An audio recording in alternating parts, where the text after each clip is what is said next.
Oi, pessoal. Espero que vocês estejam tendo um ótimo dia. Meu nome é Glenn Dissen e hoje estou acompanhado pelo meu querido amigo Pepe Escobar, que é jornalista e analista geopolítico. É bom ver você novamente. Maravilhoso ver você, Glenn. Grande prazer. Não nos encontramos pessoalmente há um tempo, não é?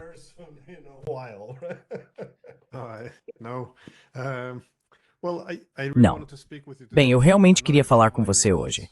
Sei que você está viajando muito por aí, então estou feliz por ter conseguido te encontrar entre suas viagens. Ambos temos um interesse comum na integração eurasiática, e especialmente nos BRICS, como uma instituição-chave para facilitar essa grande mudança em direção a uma arquitetura econômica internacional multipolar.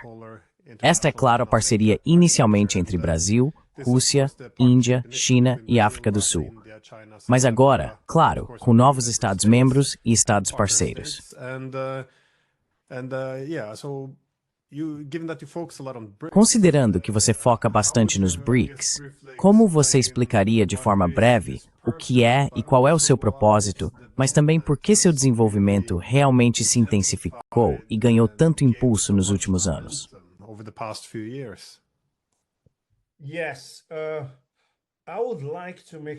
Sim, eu gostaria de fazer uma breve introdução, Glenn, antes de chegarmos ao BRICS. No último mês e meio, ouvi muitas interpretações conflitantes sobre o que o BRICS está fazendo e para onde planejam ir. E especialmente este ano, porque sob a presidência brasileira, a quantidade de trabalho que eles vão realizar em comparação com o que os russos fizeram no ano passado é mínima. Como você sabe, a cúpula do BRICS será no início de julho, no Rio. Eles tiveram sua primeira reunião há alguns dias, no final de fevereiro. Então, eles terão março, abril, maio e junho, apenas 4 reuniões com todos eles à mesa.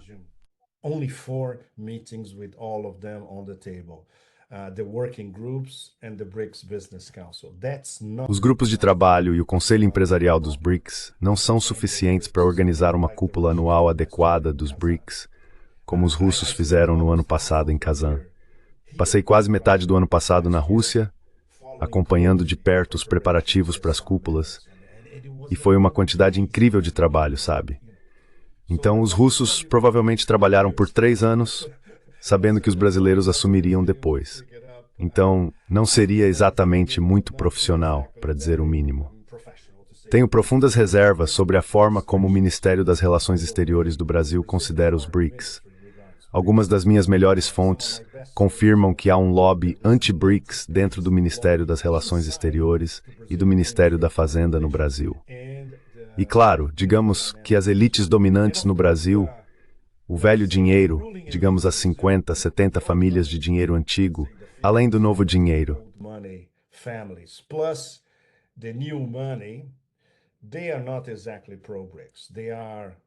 eles não são exatamente pró-BRICS. Eles são pró-SUS, atlanticistas, buscando lucros fáceis. Eles não têm nenhuma ideia estratégica do que o BRICS planeja fazer. Então este ano, para o BRICS, não será exatamente um avanço em comparação com o ano passado. A cúpula em Kazan, que como você sabe muito bem, foi um avanço enorme quando chamaram 13 novos parceiros, teve todo mundo sentado à mesa e teve a reunião em Kazan com Putin presidindo. Praticamente todos que importam no sul global estavam sentados naquela mesa redonda. Foi imensamente impressionante. Então este ano vai ser muito complicado e me pergunto o que eles podem alcançar em meio ano antes da cúpula no Rio, no início de julho. E outra coisa que você provavelmente sabe muito bem.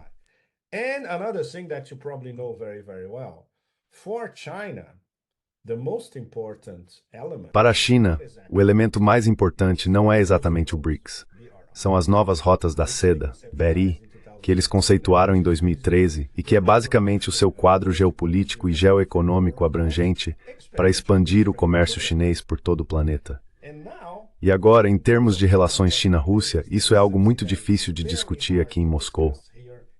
Ouvi de alguns estudiosos russos que sim, não sabemos tanto sobre a China quanto deveríamos, e as interações em nível intelectual são relativamente limitadas. E os chineses, por outro lado, que é algo que eu estava discutindo no Líbano no último fim de semana com um estudioso chinês, exatamente. É uma espécie de dicotomia. It's a sort of dichotomy. They are not exactly happy. Eles não estão exatamente felizes, para colocar diplomaticamente, com a guerra na Ucrânia, porque isso desvalorizou o principal destino do BRI, que é o mercado europeu. A Europa, como todos sabemos, está quebrada no momento. Eles só encontram dinheiro que não têm para comprar mais armas inimagináveis para a Ucrânia, como o ministro das Relações Exteriores da Hungria, Péter Szijjártó, mencionou há alguns dias.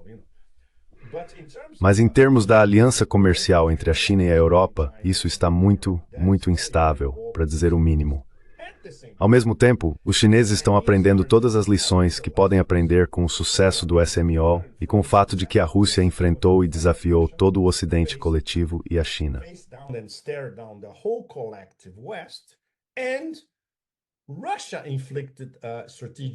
A Rússia infligiu uma derrota estratégica à Europa e não o contrário. Os chineses estão aprendendo tudo o que podem sobre isso. Então são sentimentos mistos, entende? Eu me pergunto como tudo isso será traduzido em conversas no terreno e em conversas na mesa entre os principais membros do BRICS nos próximos 4 meses, o que é absolutamente nada, certo?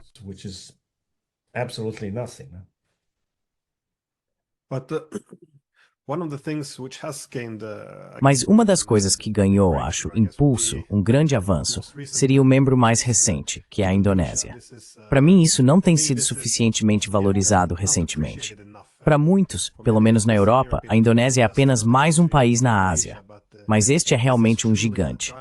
São mais de 280 milhões de pessoas, em uma economia em ascensão, estrategicamente posicionada em termos de corredores marítimos internacionais, rica em recursos. Como você interpreta essa mudança repentina e muito grande nos BRICS, que está trazendo a Indonésia para dentro?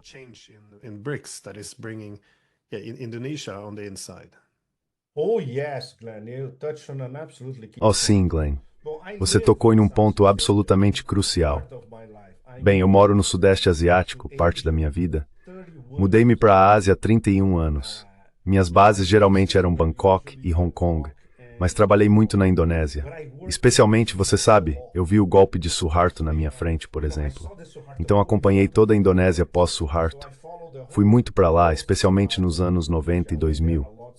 E é a potência da ASEAN.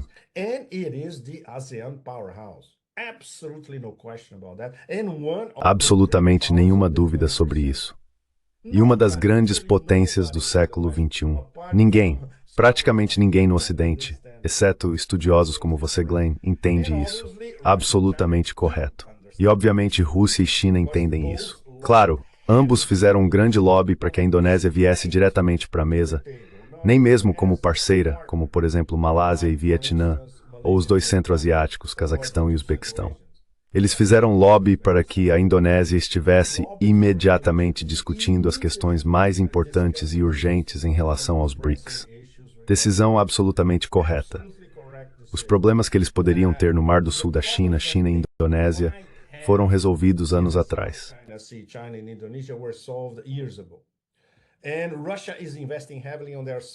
E a Rússia está investindo fortemente em seu poder brando nas relações com a Indonésia, como parte da ofensiva russa na ASEAN. Vamos colocar isso como uma ofensiva de poder brando e também uma ofensiva de investimentos. Não é por acaso que Putin, no ano passado, em todos aqueles fóruns, estava sempre dizendo que as 2 áreas mais importantes de desenvolvimento à nossa frente são a África e o Sudeste Asiático. Ele estava simplesmente se referindo à Indonésia, Malásia, Tailândia e Vietnã, que agora estão praticamente dentro do BRICS, certo? Então, obviamente, no Ocidente ninguém entende isso. Mas a Indonésia como um todo oferecerá, eu diria, um equilíbrio do Sudeste Asiático e do Leste Asiático dentro do BRICS. Isso é essencial, incluindo relações com as monarquias do Golfo Pérsico, que agora também são BRICS. A Arábia Saudita, como todos sabemos, está em cima do muro. Está e não está. E se você perguntar aos sauditas, todos eles dirão, é claro, o nosso relacionamento com a América, blá blá blá. Mas a longo prazo, a Arábia Saudita está no BRICS. No curto prazo, não exatamente. E obviamente os Emirados Árabes Unidos, que estão diversificando seus investimentos em todos os lugares, veem a Indonésia como um deles.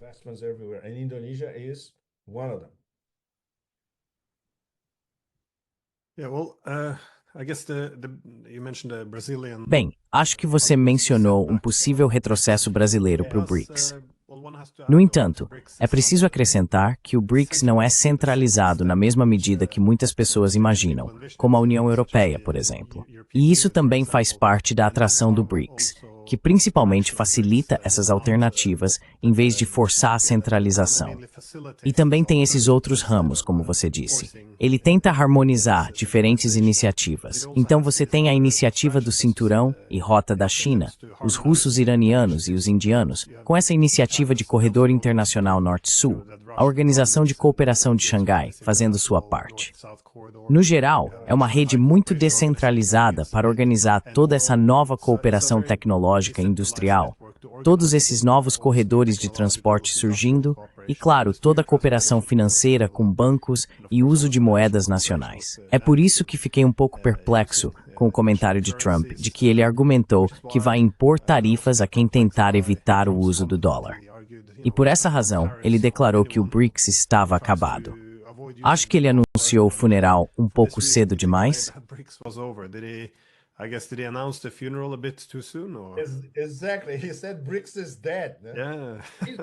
Exatamente.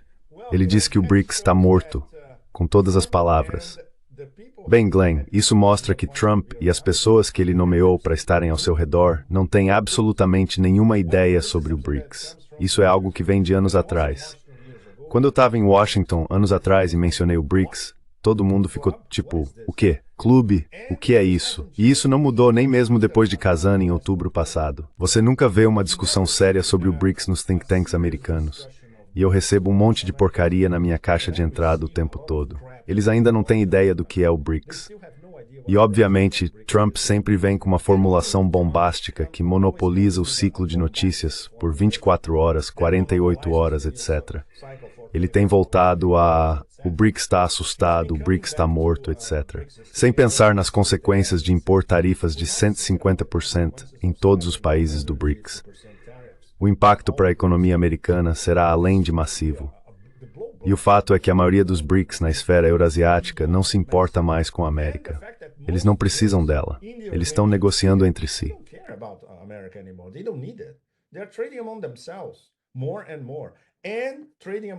Cada vez mais, eles estão comercializando entre si, usando suas moedas. A chave para os BRICS não é o dinheiro. Mais uma vez, temos que repetir isso várias e várias vezes. Não é uma moeda dos BRICS.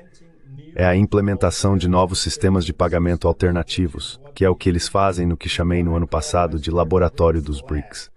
Eles estão testando modelos o tempo todo. Antes de viajar nas últimas 2 semanas, tive uma reunião aqui com um dos caras do Conselho Empresarial dos BRICS. Eles disseram, olha, estamos testando tudo. E quando tivermos testes suficientes de cada modelo, voltaremos aos líderes e diremos, olha, testamos tudo isso. Talvez devêssemos implementar um desses modelos para todos nós. Então os BRICS são um laboratório incessante, na verdade. E isso é fantástico.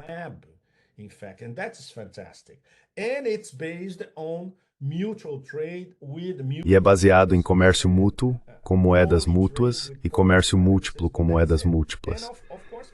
Mas é isso, e claro, contornando o dólar de uma maneira muito sutil, que é algo que os russos e os chineses já estão fazendo. 90% do comércio deles agora está contornando o dólar sem anunciar que estão fazendo isso. Então, a estratégia dos BRICS não é confrontacional, o que é muito importante. Lavrov continua dizendo isso o tempo todo. Há um problema sobre o qual gostaria de perguntar sua opinião. Na verdade, os BRICS deveriam ser mais organizados como uma organização multilateral, com um secretariado e regras mais vinculativas. Por enquanto, é como um clube solto. Lavrov, da última vez que falamos sobre isso com um pequeno grupo de nós, disse que prefere que seja assim.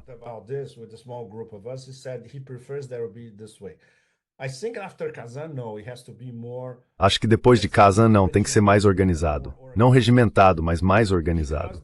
Porque o que eles têm pela frente é literalmente uma guerra do Trump 2.0 contra os BRICS, com alguns deles na linha de fogo direta, como a África do Sul e o Brasil, por exemplo.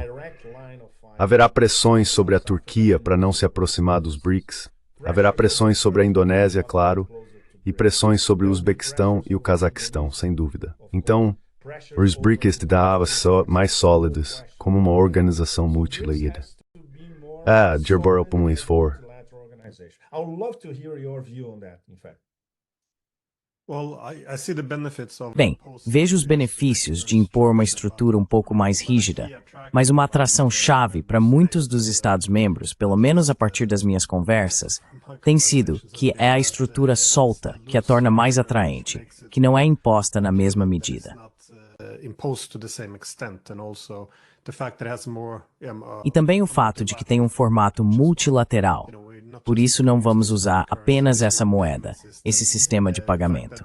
O fato de haver alternativas, e acho que isso também é algo bastante necessário para um sistema multipolar, porque se tudo fosse, por exemplo, apenas o novo sistema de pagamento chinês, todos teriam que usar esse. Acho que muitos se sentiriam um pouco presos. Exatamente, de fato. Em algumas conversas que tive, quando me encontrei com o ex-embaixador indiano na Rússia, ele sempre faz esse ponto também, que a Índia se oporia a uma moeda comum com os BRICS, simplesmente porque a China é tão grande que os BRICS se tornariam muito organizados em torno da China, muito centrados na China. E isso mina todo o princípio dos BRICS de facilitar a multipolaridade.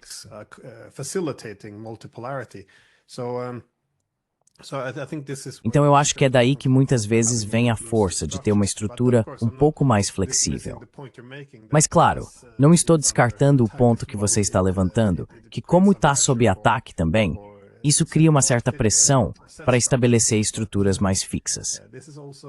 Mas é também por isso que acho que a crítica, ou até mesmo o ataque dos Estados-Unidos ao BRICS, é um erro, porque até ameaçar usar sanções contra os países do BRICS para impedi-los de negociarem suas próprias moedas, tudo isso está apenas negligenciando o que o BRICS é. Isso é o que o BRICS é. Há uma falta de confiança no sistema econômico centrado nos Estados Unidos, porque os Estados Unidos estão em um declínio relativo.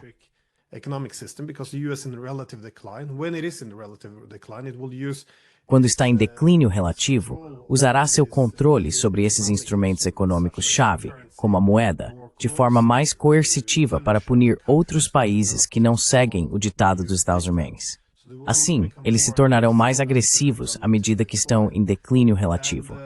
E é por isso que há uma enorme demanda pelos BRICS, exatamente porque as pessoas não confiam mais no sistema dos Estados Unidos, simplesmente porque está se tornando uma ferramenta para a política de grandes potências.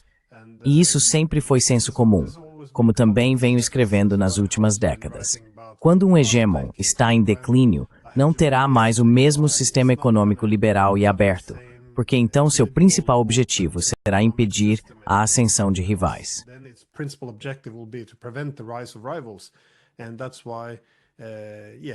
E é por isso que desde o acesso livre em seus corredores de transporte, acesso às suas tecnologias e indústrias, acesso aos seus bancos, suas moedas, tudo se tornará uma arma para impedir a ascensão de rivais. É por isso que você vê agora o roubo das reservas nacionais russas ou os esforços para destruir ou inibir o avanço tecnológico da China. Então, à medida que a confiança no sistema dos Estados Unidos diminui, é por isso que as pessoas estão fugindo para os BRICS. Acho que essa é uma abordagem muito tola de Trump, ao ameaçar os BRICS para não criarem alternativas, porque isso só prova que eles precisam disso. Também acho que precisamos disso mais agora do que nunca, já que o sistema hegemônico acabou.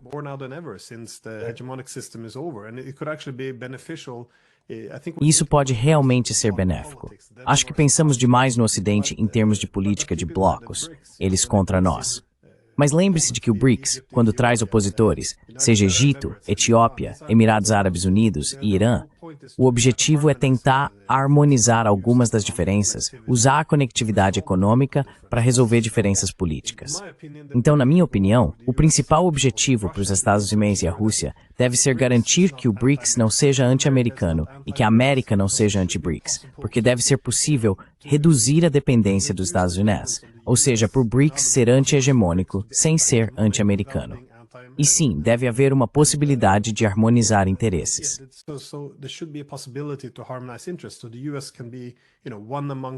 Então os Estados Unidos podem ser, você sabe, um entre vários grandes poderes. Não precisa ser derrotado.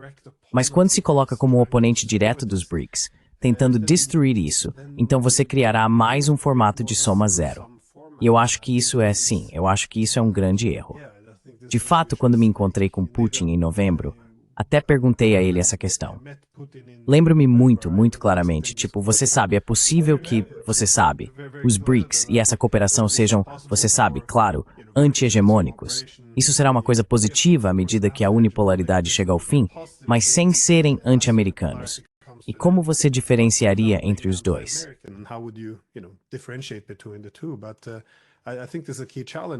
Mas eu acho que há um desafio fundamental, e é isso que deveríamos estar discutindo, porque os americanos reconhecem que a unipolaridade acabou. Então, por que tentar sabotar algumas das principais instituições que estão lançando as bases para um sistema multipolar? Acho que o risco para os americanos é que esse sistema multipolar surja sob os auspícios do BRICS. Ele pode se tornar anti-americano, porque estão sendo atacados pelos Estados Unidos, e isso é muito desnecessário. Acho que o principal objetivo do BRICS e da multipolaridade deveria ser buscar uma abordagem menos de soma zero para a economia e a segurança. E, em vez disso, encontrar algumas... Você sabe, os chineses sempre apontam soluções ganha-ganha.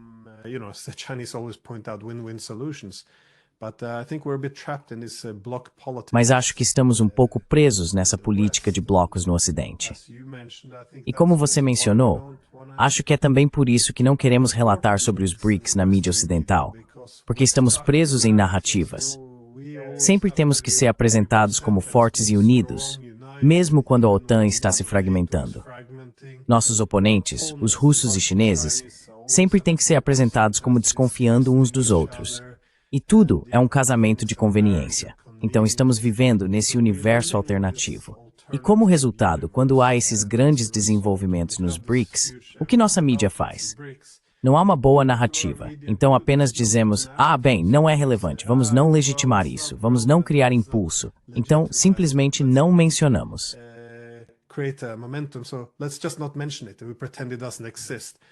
Fingimos que não existe. E esse controle da narrativa é uma forma de construir uma nova realidade. Mas acho que a alternativa não é. O que está realmente acontecendo é que estamos apenas ignorando. Não estamos vendo o mundo à nossa frente e estamos vivendo em uma bolha ridícula. E essa bolha, eu acho, acabou de estourar.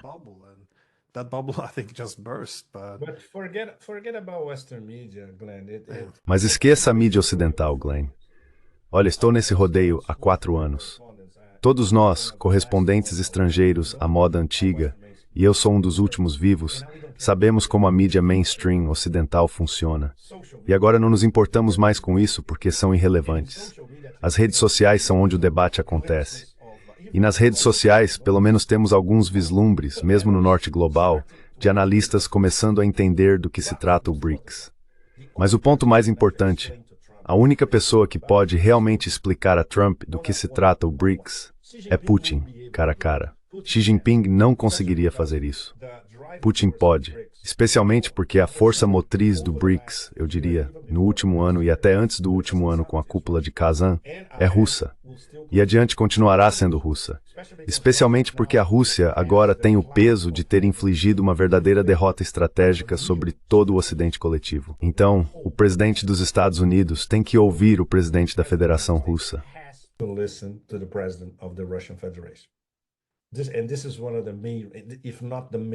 E esta é uma das principais, se não a principal, razões. Se Putin vai convencer Trump de que o BRICS não é anti-americano, o que não é por definição, o BRICS quer encontrar uma forma e estrutura diferentes de relações internacionais, geopolíticas e geoeconômicas. Isso não é necessariamente anti-americano. Os Estados Unidos podem estar na mesa também, é claro. Mas tente explicar isso não apenas para Trump, mas para o estado profundo dos Estados Unidos. Nesse caso, está absolutamente fora de questão. Mas Trump pode entender isso e ajustar suas políticas em direção, eu diria, a uma certa acomodação em relação ao BRICS. Por enquanto é muito complicado, Glenn, porque ele está envolvido em tantas batalhas, em tantos fronts simultaneamente. E para ele, a política externa não é o principal campo de batalha. And for him, foreign policy is not the main battleground. It's domestic. É doméstico. Ele precisa limpar seu pântano doméstico primeiro. Caso contrário, eles o devorarão vivo nos próximos 2 anos. E ele sabe disso porque aprendeu com Trump 1.0. Então agora ele está concentrando seus esforços internamente. Externamente, são esses surtos de reality show. E às vezes você nem sabe o que ele está dizendo ou se lembra do que ele disse antes. Em termos das possíveis negociações com a Rússia e tudo mais, em termos das ofertas que ele supostamente está fazendo à Rússia, em termos das ofertas que Putin também supostamente fez a ele. Então é como uma série da Netflix sem enredo, com muitos ganchos que não levam a lugar nenhum de fato. Portanto, temos que ser muito claros sobre o que eles discutirão quando se encontrarem pessoalmente. E este é um dos pontos-chave.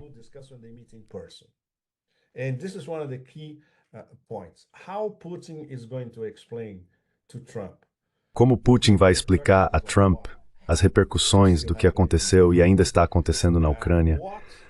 O que essas principais nações emergentes em todo o mundo estão tentando fazer em termos de encontrar um novo sistema de relações internacionais que não exclua os Estados Unidos, mas também os inclua. E isso é algo que será, para citar Xi Jinping, um ganha-ganha para todas as partes, incluindo os americanos. O que é algo que tente explicar isso em Washington, ninguém vai entender agora. Mas se Putin explicar isso a Trump, talvez em alguns meses eles comecem a ter uma discussão séria. In a few months, they'll start having a serious discussion. When you read think tank... Quando você lê documentos de think tanks sobre a política externa de Trump, é sempre uma mentalidade de Guerra Fria. Essas pessoas são muito burras e ainda estão vivendo no passado. É como uma aglomeração de General Kellogg, sabe? Pensando juntos. É uma piada. Então cabe, eu diria, ao poder intelectual dos BRICS também, provavelmente via redes sociais, provavelmente via a análise que você faz, entre outros, explicar aos formadores de opinião ocidentais o que são os BRICS. Western opinion makers, what is it about BRICS?